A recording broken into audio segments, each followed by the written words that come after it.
I'd never seen a sesame seed grow until I came to Babylon almost 70 years ago.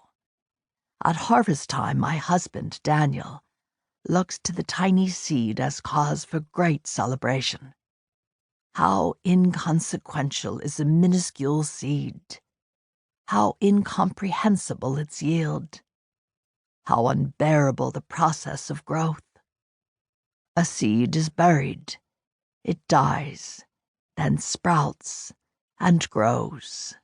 It blossoms, dries and dies again to be plucked up and used for the purpose of its planting. My husband's purpose and celebration was to mark the passing of years toward prophecy's fulfillment, now just futile poetry. But it caused me to remember things I'd rather forget. It was a day I dreaded all year long. I picked up my polished bronze mirror and tucked a stray tendril of gray curls beneath my new linen headscarf, noting in the reflection his fidgeting behind me. He always had trouble tying a jeweled belt, but his fingers seemed more trembly this morning. Was he nervous too? I set aside my mirror and crossed the bedchamber, nudging his hands aside. Let me do it.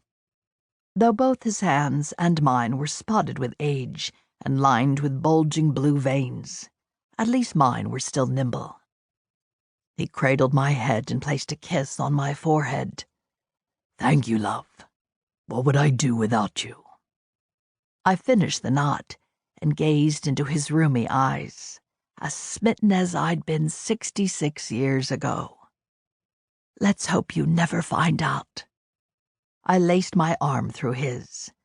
Let's go downstairs. The children are waiting. He opened our chamber door, and lively family sounds floated up from the courtyard below. We descended the stairs slowly, since Daniel's feet pained him. Waiting in our lush green courtyard were 3 generations of our descendants, seated around 4 long rectangular tables. 4 daughters with their husbands, 21 grandchildren, and 32 greats. 2 conscientious grandsons met their Saba Daniel at the bottom of the steps, one supporting each elbow. I was left to follow, alone.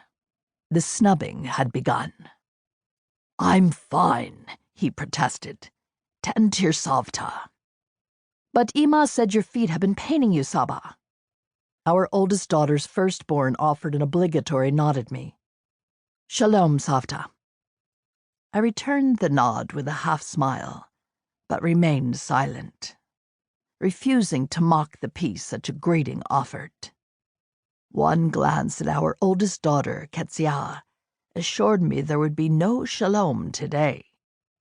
She stole sullen glimpses at me while standing beside her husband, Sheshbazzar, the prince of Judah's exiles in Babylon. Our other 3 daughters stood arm in arm with their husbands, eyes trained on the Abba they all adored. Abba and Ima, Sheshbazzar, whom we lovingly called Shesh, shouted over the dull roar of chattering children and our fountain's happy splashing. Take your place at the head of the table. He'd already arranged 2 brightly colored cushions at the end nearest the stairs and rushed over to support Daniel's arm while he lowered himself. I mouthed a silent thank you and sat quietly beside my husband.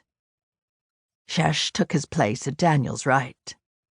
Ketsia sat beside her husband with several of her children and grandchildren filling spaces at the large table around us. She avoided my gaze. You look lovely today, Ketsia. I spoke across Daniel. Is that a new robe, dear? Her eyes sparked. Are you implying I spend too much money at the market, Ima? No, dear, Nothing I said to Ketsia would be safe. You are beautiful, daughter. That's all. Her cheeks pinked, and she looked quickly away, beginning a conversation with one of her daughters about the toddler on her lap, a great-grandson I'd met only a few times. Ketsia's eyes crinkled with a smile that lit her features. She was a good Ima, at her best when her children surrounded her. Had she learned anything from me before her hatred sprouted and grew?